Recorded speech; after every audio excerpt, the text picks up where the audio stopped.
사랑의 성도 여러분, 안녕하십니까? 이진호 목사입니다. 이번 영상은 기독교 인문학이 무엇인지 알아보고 또 그 중에서 한 작품을 통해 기독교를 더 잘 이해해 보도록 하는 시간을 갖고자 합니다. 우선 기독교 인문학이라는 이야기를 딱 들으면 우리가 기독교 인문학이 대충 무엇인지는 알겠는데 그 기독교 인문학에 대한 정확한 정의는 우리가 잘 모를 수도 있을 것 같습니다. 그래서 오늘 영상은 먼저 기독교 인문학에 대한 정의를 하는 것으로 시작해 보도록 하겠습니다. 우리 신앙인들은 우리의 삶과 또 인생의 기준을 바로 하나님께 두는 사람들입니다. 왜냐하면 이 세상 모든 만물과 인간을 창조하신 분이 바로 하나님이라는 사실을 믿기 때문입니다. 우리가 잘 알고 있는 신학자 존 칼빈은 그의 저서인 기독교 강요의 첫 장을 하나님에 관한 지식과 우리 자신에 관한 지식은 서로 연결되어 있다라는 선언으로 시작합니다. 이 말은 인간이 하나님을 제대로 인식할 때 비로소 자신도 제대로 알 수 있다라는 말이기도 합니다. 또한 미국의 웨스트민스터 신학교 변증학 교수였던 신학자 코넬리우스 반틸은 기독교 인문학을 성경에 기초한 개혁주의적인 인생관과 세계관에 관한 것, 이것이 기독교 인문학이다라고 말하기도 했습니다. 따라서 기독교 인문학을 이렇게 정의 내릴 수 있습니다. 하나님께서 이 세상의 모든 만물을 주관하시고 지혜의 근원이 되신다는 전제 위에, 그 전제 위에 인간과 인생의 본질이 무엇인가, 이것을 탐구하는 것, 이것이 바로 기독교 인문학이라고 정의 내릴 수 있겠습니다.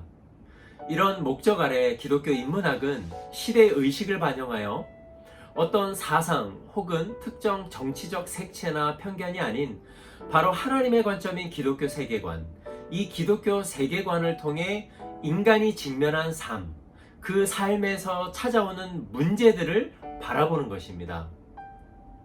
쉬운 말로 이야기하면 정치, 경제, 역사, 문화, 철학, 인물 혹은 예술 등의 우리에게 익숙한 주제를 소재로 인문학의 눈으로 기독교 핵심 교리를 알아가는 것이라고 말할 수 있겠습니다. 부디 이 짧은 영상을 통해 어쩌면 평소 막연하게 믿고 고백했었던 신앙의 내용을 인문학과 신학의 두 틀을 통해서 우리가 믿는 하나님, 그리고 하나님께서 주신 성경의 말씀을 통해 어떻게 참된 그리스도인으로 우리가 살아가야 하는지에 대해 다시 한번 생각해 보게 되는 그런 특별한 시간이 되기를 바라겠습니다. 첫 시간으로 오늘은 현대문학의 한 작품, 그리고 너무나도 유명한 시인이죠. 이 윤동주 시인의 십자가라는 작품을 알아보도록 하겠습니다. 이 작품은 1941년 5월 31일에 쓰여진 작품으로 알려져 있습니다. 그런데 이 작품이 바로 발표되지는 못하고 1948년에 발간된 30편의 그런 시를 모은 이 시 모음집인 하늘과 바람과 별과 시, 이 시집에 수록된 윤동주 시인의 대표적 작품 중에 하나입니다. 이 작품은 제목에서 알 수 있듯이 이 시에서 주목하고 있는 시어가 있습니다. 그 시어는 바로 십자가이고 당시 일제 말에 고된 민족적 순환기에서 자기 희생의 의지를 노래한 순교자적 의식이 굉장히 잘 담겨져 있고 표현된 시라고 말할 수 있겠습니다. 십자가, 그리고 교회당, 그리고 예수 그리스도는 누구도 부인할 수 없는 기독교를 대표하는 상징적인 단어들입니다. 그래서 이 시를 읽는 사람들은 분명히 예수님의 고난과 희생정신을 담은 기독교적 색채가 굉장히 강한 작품이다라는 것을 모두 다가 알 수 있을 것입니다. 따라서 특별한 시적 감각이나 어떤 신앙적 민감성 없이도 제목 자체와 단 몇 개의 단어를 통해서 화자의 기독교적 믿음의 깊이를 느낄 수가 있는 작품이라 말할 수 있습니다. 그럼 이제 이 작품을 한번 읽어보도록 하겠습니다. 쫓아오던 햇빛인데 지금 교회당 꼭대기 십자가에 걸리었습니다. 첨탑이 저렇게도 높은데 어떻게 올라갈 수 있을까요? 종소리도 들려오지 않는데 휘파람이나 불며 서성거리다가 괴로웠던 사나이 행복한 예수 그리스도에게처럼 십자가가 허락된다면 모가지를 들이우고 꽃처럼 피어나는 피를 어두워가는 하늘 밑에 조용히 흘리겠습니다. 이 아름다운 시의 형식은 오연 15행의 자유시로서 시상의 변화 과정을 볼 때 1년, 그리고 2에서 4년, 그리고 4에서 5년의 3개의 구조로 되어 있는 것을 볼 수 있습니다. 먼저 이 시를 좀 더 자세히 살펴보겠습니다. 1년에서는 시적 배경과 삶의 희망 또는 목표에 대한 제시가 이 1년에 담겨져 있습니다. 여기서 말하고 있는 햇빛은 시적 화자의 이상이나 어떤 희망의 이미지를 우리로 하여금 연상케 하고, 또 십자가는 화자의 종교관 그리고 역사관, 어쩌면 삶의 목표를 상징적으로 보여주고 있다라고 말할 수 있습니다. 이어서 2에서 4년에는 화자가 처한 현실과 그 현실로 인해서 자신이 가졌던 삶의 목표가 단절된 현실, 이것을 화자가 인식했다라고 우리는 알 수 있습니다.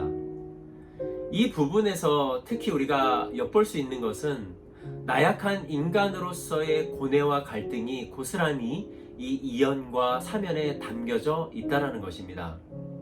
그리고 첨탑에 올라갈 수도 없고 종소리도 들려오지 않는 이 내용을 통해 현실에서 아무런 희망도 찾아볼 수 없는 어두운 현실을 우리로 하여금 짐작할 수 있게 만들어주고, 휘파람이나 불며 서성거리는 행동을 통해 나약한 인간의 현실에서 오는 무기력한 모습을 우리는 2연에서 3연을 통해 알 수 있습니다.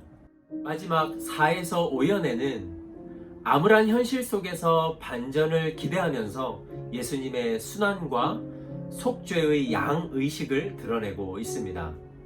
이것은 예수 그리스도께서 현실에서는 인류의 모든 죄와 짐을 지고 괴로워하셨지만 십자가에 못 박혀 죽으심으로 인해서 바로 역설적으로 예수님은 행복하였다라고 믿고, 화자 자신도 예수님처럼 자기 희생을 위한 십자가가 부디 허락되기를 바란다라고 말하고 있는 것입니다. 이 마지막 4에서 5연에는 특별히 화자의 기독교적 세계관이 명확하게 바탕되어 있다는 것을 알 수 있습니다. 더 직접적인 동기로 일제강점기의 그 어두운 시대에 무기력하게 사는 자기 자신에 대한 자책, 그리고 그 자책과 함께 현실적 괴로움에 근거한 내용이 바로 이 4에서 5연에 기록되어 있습니다. 그리고 화자는 그 자책과 괴로움을 극복하는 방법으로 예수님이 당하셨던 그 순교를 생각했었던 것입니다.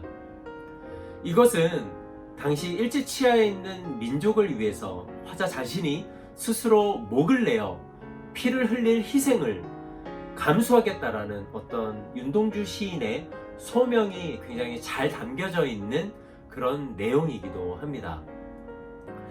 이렇게 이 시는 일제강점기의 어두운 현실 속에서도 절대로 굴하지 않고 불행하지만 행복한 면류관을 쓰기 바랐던 시인 윤동주의 순결한 기독교적 세계관과 소명의식이 굉장히 잘 나타나 있는, 그리고 강렬하게 드러난 작품으로 평가받고 있습니다. 특히 이 시의 특징이라고 말할 수 있는 것이 한 가지가 있습니다. 그것은 바로 역설적 표현을 사용했다라는 것입니다. 새로운 탄생은 죽음의 역설이듯이 꽃처럼 피어나려는 시인의 소망은 죽음의 역설을 내포하고 있습니다. 그리고 시인은 자신의 고뇌에 예수님의 괴로움을, 자신의 죽음에 예수님의 죽음을, 그리고 햇빛과 진리의 빛을 피어나는 꽃과 부활을 서로 연결시키고 있습니다. 그 중에서도 사연에서 이런 표현이 있습니다. 괴로웠던 사나이, 행복한 예수 그리스도에게처럼 십자가가 허락된다면, 이 아름다운 표현은 예수 그리스도는 현실에서 인류의 모든 짐을 지고 괴로워하셨지만 십자가에 못 박혀 희생되었기 때문에 역설적으로 예수님은 행복하였다라고 여긴 것입니다. 그래서 화자 자신도 예수님처럼 자기 희생을 위한 십자가 부디 허락되기를 바란다 라는 어떤 간절함, 이 간절함이 담겨져 있는 이 대표적 역설적 표현이 되겠습니다. 그렇습니다. 기독교의 신비 중에 하나는 바로 이 역설입니다. 십자가는 약함으로 인해 강함을 얻는 역설이 됩니다. 그리고 십자가는 희생을 통해 천국을 얻는 역설이 됩니다. 마지막으로 십자가는 죽음을 통해 영원한 생명을 얻는 역설이 됩니다. 이 십자가의 역설은 어쩌면 이성과 상식이 지배하는 요즘 같은 시대는 절대로 이해할 수 없는 것입니다. 그러나 독일의 신학자 토마스 아케피스가 말했듯이 모든 일은 십자가 위에 있습니다. 그리고 매일 십자가에서 죽지 않고는 영원한 생명과 평화를 얻을 수단은 이 세상에 존재하지 않는 것입니다. 어쩌면 살아가는 것 자체가 힘들고 지칠 때가 더 많이 있을 수도 있습니다. 이 시에 기록된 것처럼 햇빛이 비춰지지 않고 어둠 같은 절망의 시간을 보낼 때가 더 많을 때도 있을 것입니다. 그러나 우리는 이 십자가의 역설을 반드시 기억해야 할 것입니다. 이 십자가의 역설을 기억하면서 우리도 예수님께서 십자가에서 우리의 죄를 위해 죽으신 것처럼 날마다 우리도 삶에서 나를 죽이고자 한다면 예수 그리스도의 그 부활의 능력, 그 기쁨과 행복이 우리의 삶에서도 반드시 나타날 것이라고 믿습니다. 부디 세상과 육에 대하여는 죽음으로 말미암아 영적으로는 더욱더 풍성해지는 그런 역설적인 은혜의 삶, 이 역설적인 은혜의 삶을 살아가시는 모든 성도님들이 되시기를 바라겠습니다. 감사합니다.